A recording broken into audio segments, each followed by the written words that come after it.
मगर सर क्या करें, दिमाग में मैकाले मार्क्स का गोबर भरा हुआ है, तो उन्हें कहां से समझ में आएगा सर? जो फ्रस्ट्रेटेड, रिजेक्टेड और हर लोकसभा सत्र के बाद इंटरनेशनली इनविजिबल देता है। बच्चे तो भटके हुए नौजवान हैं, मगर सत्ता के लालच में पक्की दाढ़ी वाला एक लटका हुआ नौजवान भी है, उससे उनको बहुत सावधान रहने की जरूरत है। माननीय उपसभापति महोदय, आज जब इस विषय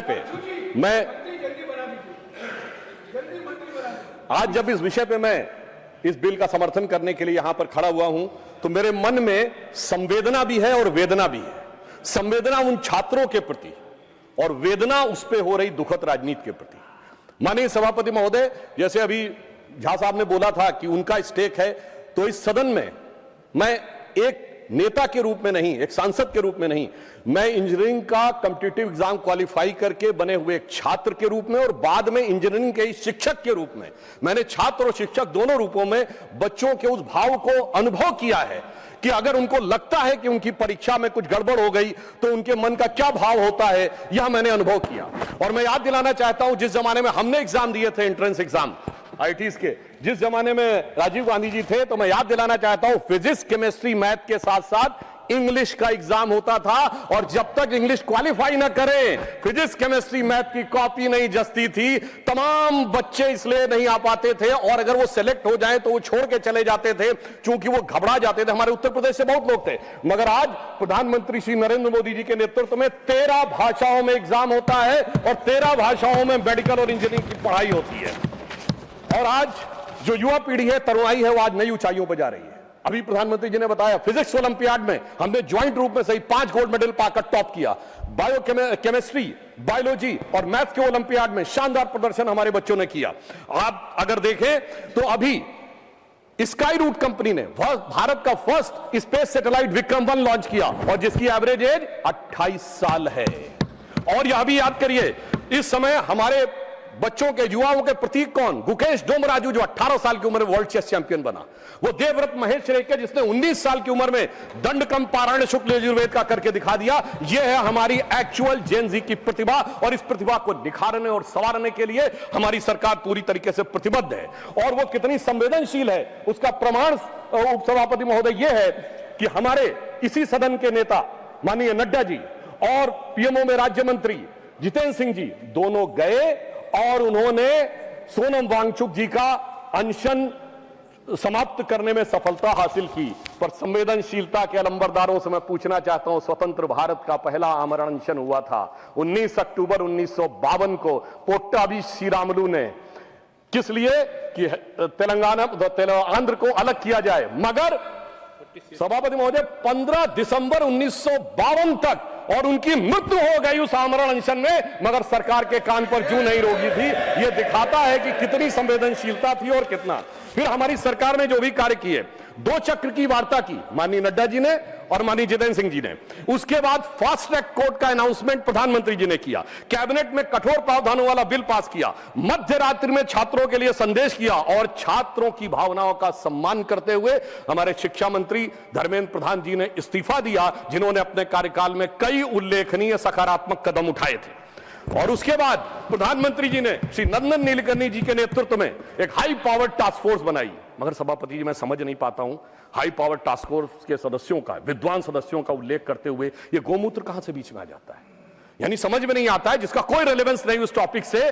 तो मैं बताना चाहता हूं, जिनको गोमूत्र की भी समस्या है, तो मैं उन्हें बताना चाहता हूं, गोमूत्र का anti bacterial, anti fungal, medicinal value के लिए यूएस में पेटेंट है, and the patent number is 6410059। और गोमूत्र का बायो एनहांसर के रूप में यूएस में साइंटिफिक पेटेंट है 6896907। मगर सर क्या करें, दिमाग में मैकाले मार्क्स का गोबर भरा हुआ है, तो उन्हें कहां से समझ में आएगा सर?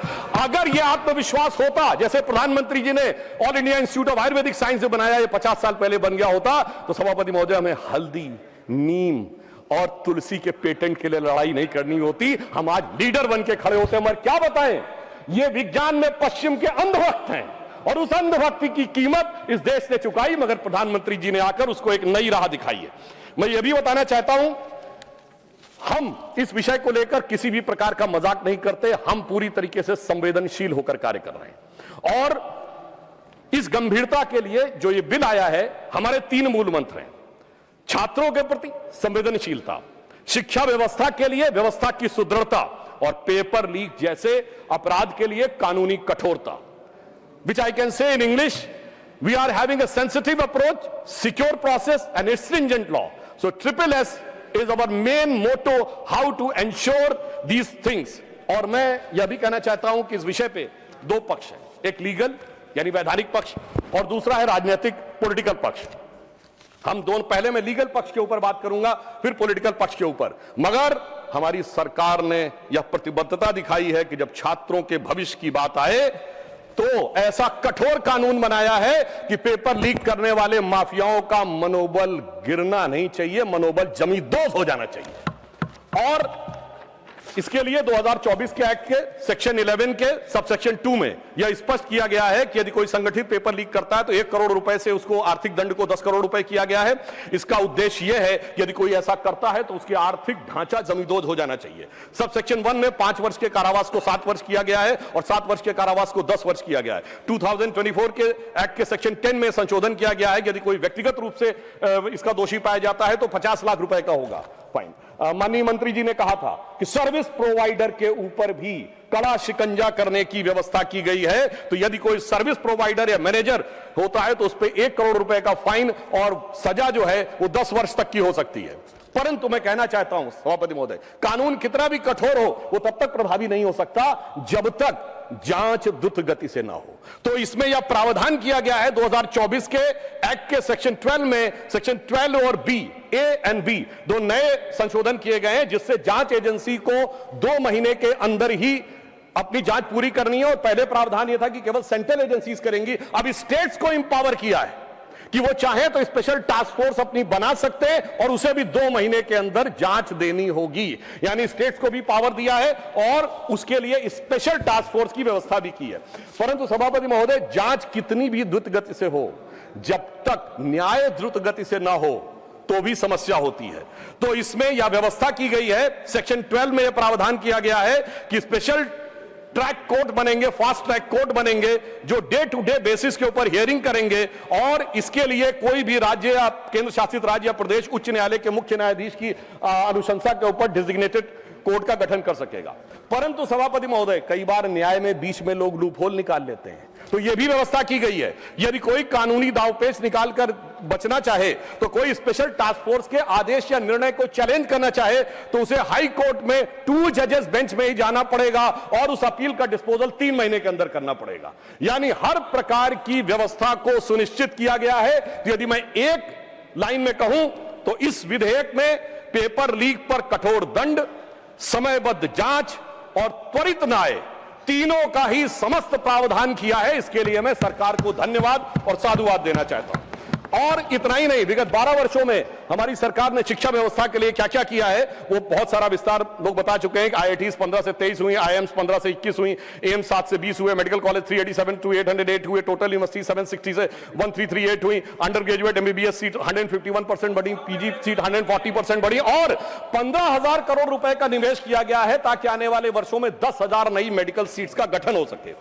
सरकार ने 50,000 करोड़ रुपए का निवेश 2023 में अनुसंधान रिसर्च फाउंडेशन के लिए किया है और यह भी व्यवस्था की है कि 6,000 हमारे जो कॉलेज है 6,300 संस्थाओं में 1 नेशन 1 पोर्टल, ताकि इंटरनेशनल जो हमारे जर्नल्स होते हैं वो फ्री में अवेलेबल हो। 13,000 टॉप जर्नल्स आप कोई भी बच्चा जाके वहां से डाउनलोड कर सकता है। और इतना ही नहीं है सभापति महोदय, विगत 12 वर्षों में QS वर्ल्ड रैंकिंग में, जहां 2014 से पहले हमारे संस्थानों की संख्या सिंगल डिजिट में थी, आज 54 इंस्टीट्यूट हमारे ऐसे हैं जो QS वर्ल्ड रैंकिंग के ऊपर जिनकी रैंकिंग होती है। और मैं यह भी बताना चाहता हूं आज भारत की शिक्षा व्यवस्था के प्रति क्या आकर्षण उत्पन्न हो रहा है। 58,000 से अधिक विदेशी छात्र आके पढ़ रहे हैं। आज स्थिति यह है कि पहली बार हमारे संस्थान IIT मद्रास का जंजीबार में कैंपस बना है, IIT दिल्ली का अबू धाबी में बना है, IIM अहमदाबाद का दुबई में बना है। और अभी प्रधानमंत्री जी इंडोनेशिया गए थे तो पहली बार IIM बेंगलोर के कैंपस के लिए इंडोनेशिया की सरकार ने रिक्वेस्ट किया है और उसकी अनुमति प्रदान की गई है। यह दर्शाता है कि शिक्षा व्यवस्था के लिए काम किए। और एक और मैं कहना चाहूंगा, हमारे विपक्ष में कई विद्वान लोग बैठे हैं, अब भारत का जो फॉरेन रेमिटेंस है $135 बिलियन आता है और उसमें से पहली बार ऐसा है विगत 2 वर्षों में जब वो डेवलप्ड इकोनॉमीज में से आता है, यानी हमारा जो टैलेंटेड यूथ है, जो जाके जिसको आप हाई लेवल स्किल वाले जॉब्स कहते हैं, उनमें से करके वो ला रहा है, तो यह दिखाई पड़ता है कि हम कितने सही ढंग से काम कर रहे हैं। माननीय खड़गे जी ने बोला था कि साहब हमने उनसे सीखा और हम ही जो है वो उनसे सीखने के बाद ये नीट का और एनटीए का विषय लाए। तो मैं कहना चाहूंगा, माननीय मंत्री जी ने बोला था कि 1992 में अवधारणा दी थी और उसके बाद 2014 तक राह देखते ही रहे। इसे कहते हैं आंख को चाहिए एक उम्र असर होने तक। तो इसलिए मैं कहना चाहता हूं वो वास्तविकता में मोदी जी की प्रतिबद्धता से वह विषय सफल हुआ। और मैं उस डिटेल में नहीं जाना चाहता, बहुत सारे डिटेल्स माननीय मंत्री जी ने बताए किसके कालखंड में क्या क्या पेपर लीक हुए, पर एक उदाहरण देना चाहता हूं। ये तो अपने नेताओं के प्रति संवेदनशील नहीं है। मैं याद दिलाना चाहता हूं, राजस्थान में कांग्रेस के शासन काल में एक यात्रा निकली थी, पद यात्रा, अजमेर से जयपुर तक।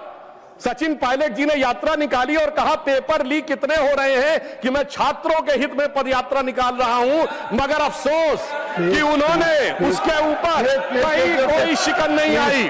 उन्होंने, और सुनिए, इनके मुख्यमंत्री ने बोला, बात रिकॉर्ड पे जा रही है, इनके मुख्यमंत्री ने बोला मैं तो जादूगर हूं, सब ठीक कर दूंगा। और उस समय सचिन पायलट जी का मीडिया में बयान है जिसमें उन्होंने कहा पेपर लॉक में था, लीक हो गया। ये कैसी जादूगरी है? अब मैं बताना चाहता हूं, आज मैं पूछना चाहता हूं, विपक्ष की सरकारों में जहां पेपर लीक हुए हैं, क्या वही मानदंड होगा जो हमारी सरकार के लिए है? पंजाब हो, झारखंड हो या कर्नाटक हो, क्या एक मंत्री के लिए एक रूल रहेगा या हर मंत्री के लिए अलग अलग रूल रहेगा? अब बॉल इनके कोर्ट में है और इन्हें तय करना है। मगर मैं याद दिलाना चाहता हूं, हमारे सदन के एक सम्मानित सदस्य जो अभी अभी आए हैं, श्री कपिल सिब्बल जी, जो बहुत प्रख्यात वकील हैं और ज्यादातर विवादास्पद विषयों के प्रख्यात वकील रहे हैं, उन्होंने शिक्षा मंत्री रहते हुए यह वकालत करने चले गए कि साहब हम बच्चों को लीगल एड देंगे। इनके शिक्षा मंत्री रहते हुए 2009 से 12 में सिर्फ, सर 2010 में रेलवे रिक्रूटमेंट बोर्ड, 2011 में all India engineering entrance examination, 2011 में हरियाणा बोर्ड और 2012 में एम्स। सर आप समझिए, मैं कहना चाहूंगा, यानी जिस पर होना चाहिए था इल्जाम, वो लेके आ गया वकालत का पैगाम। अब पता नहीं है छात्रों का करेंगे काम या करेंगे छात्र हितों का काम तमाम। मुझे लगता है कि आज सारे के सारे, और मैं एक और बात कहना चाहता हूं, हमारे बहुत से लोगों ने यह कहा कि नीट को समाप्त कर देना चाहिए। मैं सभापति महोदय बताना चाहता हूं, जब नीट नहीं थी 2016 में, तो क्या होता था? प्राइवेट कॉलेजेस की सीटें नीलाम हुआ करती थी, लाखों लाख रुपए में। वो गरीब और मध्यम वर्ग के बच्चे को तो कभी उसके लिए स्वप्न से बाहर था कि 25 लाख 50 लाख रुपए देकर एडमिशन पाएगा, पीजी में कहीं 1-1 करोड़ रुपए देकर एडमिशन पाएगा। मगर आज प्रधानमंत्री जी ने जो काम किया है इस साल के नीट में, कैसे कैसे बच्चों को अवसर मिला। कुछ उदाहरण देना चाहूंगा। राजस्थान के बाड़मेर में एक दिहाड़ी मजदूर लखा की बेटी को और बूंदी में राजस्थान की सूरज सैनी को मौका मिला है। भागलपुर का सूरज कुमार या रायसेन के मध्य प्रदेश का आदर्श लोधी या लखनऊ की वो नीलू जिसकी मां घरों में काम करती थी, गोरखपुर का वो विशाल तिवारी जिसके पिता ऑटो रिक्शा ड्राइवर थे, मुजफ्फरनगर का वो मोहम्मद सुहेल जिसके पिता ई रिक्शा चलाते थे। सभापति जी, इन बच्चों के अरमान पूरे होने का यदि श्रेय किसी व्यक्ति को जाता है तो प्रधानमंत्री श्री नरेंद्र मोदी जी को। इन बच्चों के अरमान पूरे हुए, मगर जो कैपिटेशन फीस लेके सैकड़ों करोड़ प्रति वर्ष कमाते थे, उनके अरमानों पे बिजली गिरी है। और उस बिजली गिरने के कारण एक कहावत होती है कि तन बदन में आग लगना, मगर सभापति जी इनके तन बदन और धन तीनों में आग लगी हुई है। और मैं कह सकता हूं कि आज जिस प्रकार की आग ये लगाने का प्रयास करते हैं, मैं याद दिलाना चाहता हूं सर, इनकी पार्टी के वरिष्ठ नेता 2024 में क्या बोलते हैं इंजीनियरिंग और मेडिकल के इंट्रेंस टेस्ट में, कि जो क्वेश्चन बनते हैं वो अमुक जाति के लोग बनाते हैं, इसलिए अमुक जाति के लोग उसमें ज्यादा सेलेक्ट होते हैं, और दूसरी जाति के बने तो कौन से। मैं समझ नहीं पाता हूं कि moving charge in magnetic field या इलेक्ट्रोमैग्नेटिक इंडक्शन का अगर कोई फार्मूला होगा उसमें जात कहां से आ गई। सभापति जी 9th क्लास में मैंने पढ़ा था, अगर सेंट्रीग्रेड को फॉरेनहाइट में चेंज करना है तो C/5 = M-32/9 होता है। अगर ये सवाल पूछा जाएगा तो सवाल और जांचने वाले में जात कहां से आ गई। मैं जेनजी से कहना चाहता हूं, समझिए इनके खतरनाक इरादे।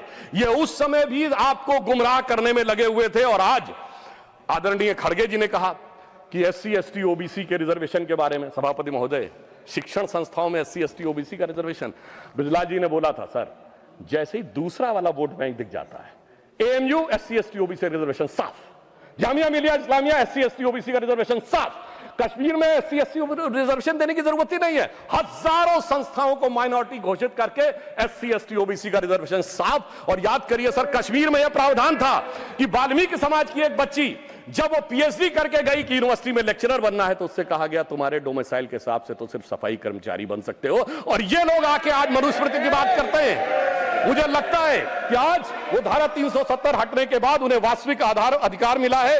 और मैं ये भी कहना चाहूंगा, इतना ही नहीं सर, रिजर्वेशन में इन्होंने ऐसी घुसपैठ की है माइनॉरिटीज की कि अभी एक केस जो था हाईकोर्ट ने क्वैश किया है पश्चिम बंगाल सरकार का। सर, इन्होंने ओबीसी के आरक्षण में ऐसा किया, आगे का दरवाजा खोला, पीछे का दरवाजा खोला और रोशनदान भी खोल दिया कि किस प्रकार से अपने वोट बैंक के सारे लोगों को माइनॉरिटी में लाया जा सके।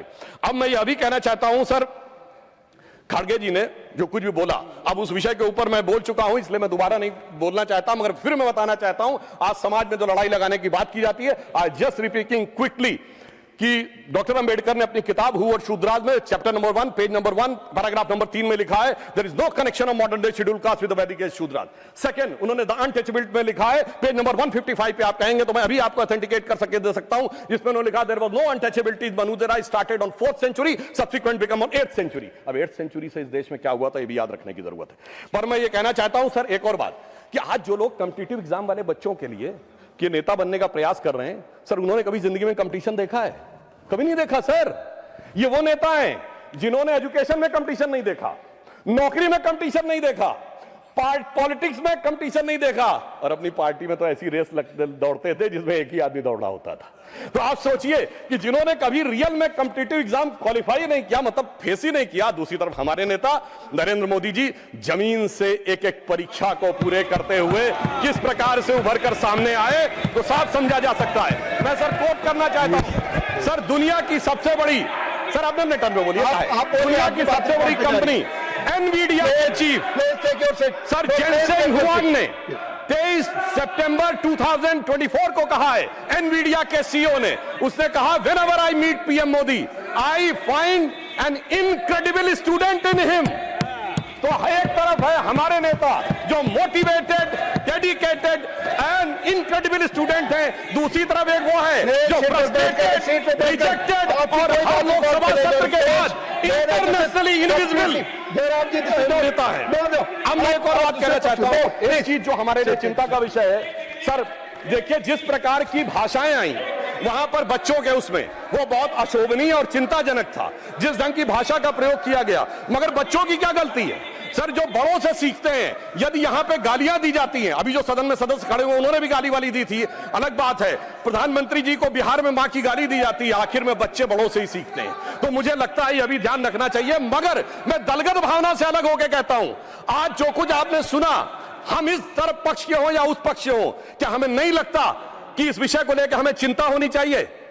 इस पे पूरे सदन को चिंता होनी चाहिए और इसका मार्ग प्रशस्त होना चाहिए। इसलिए मैं सदन की तरफ से कहना चाहूंगा कि शील, विनय, आदर्श, सभ्यता तार बिना झनकार नहीं है। शिक्षा क्या स्वर साध सकेगी यदि नैतिक आधार नहीं है?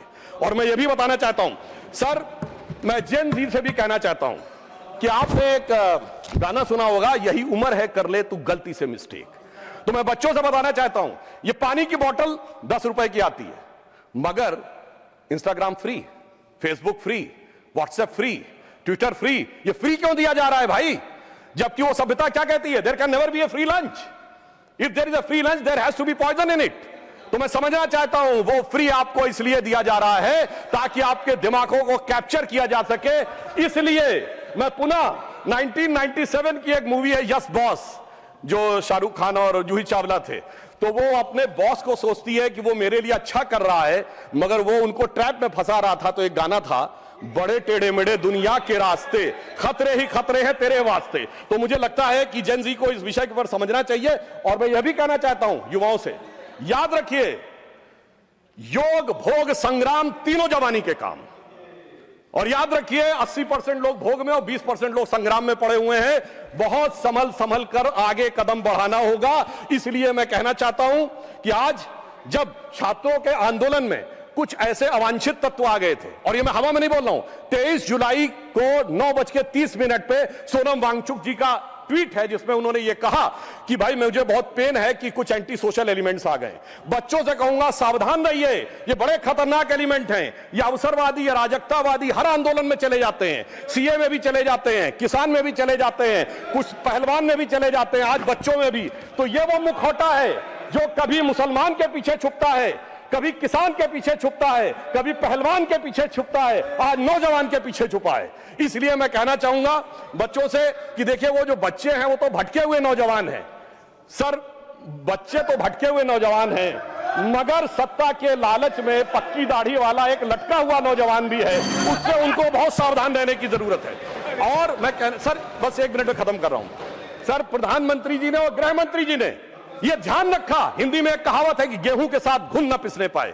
हमने ध्यान रखा कि उन अपराधी तत्वों के बीच में बच्चों के साथ किसी प्रकार का वो ना होने पाए। तो मैं सिर्फ यह कहना चाहूंगा, हमारा उद्देश्य है संवेदना, संवाद के साथ समाधान खोजना, इनका है दुष्प्रचार, अराजकता के साथ घमासान मचाना। और बस अंतिम पंक्ति कह के समाप्त करता हूं।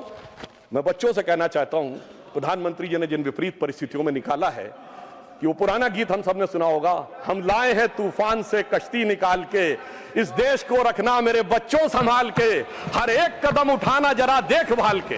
और अंत में कहना चाहूंगा बच्चों से यह भी कि हां, हो सकता है कुछ कष्ट आपको हुआ हो, मगर हम उन लोगों में से नहीं हैं जो अभिमानी राम गोपाल जी कहते थे, कार सेवक चढ़ तो गए थे मगर चिपक गए, साथ साथ के गोलियां मारी गई थी, कनपट्टी पर सटा के गोलियां मारी गई थी। इसलिए मैं यह भी कहना चाहता हूं सर, अंत में प्रधानमंत्री जी की तरफ से बच्चों के लिए और युवा पीढ़ी के लिए कि चमन को सींचने में पत्तियां कुछ झड़ गई होंगी, यही इल्जाम हम पर लग रहा है बेवफाई का, मगर कलियों को जिसने रौंद डाला अपने हाथों से, वही दावा करे हैं चमन की रहनुमाई का। धन्यवाद।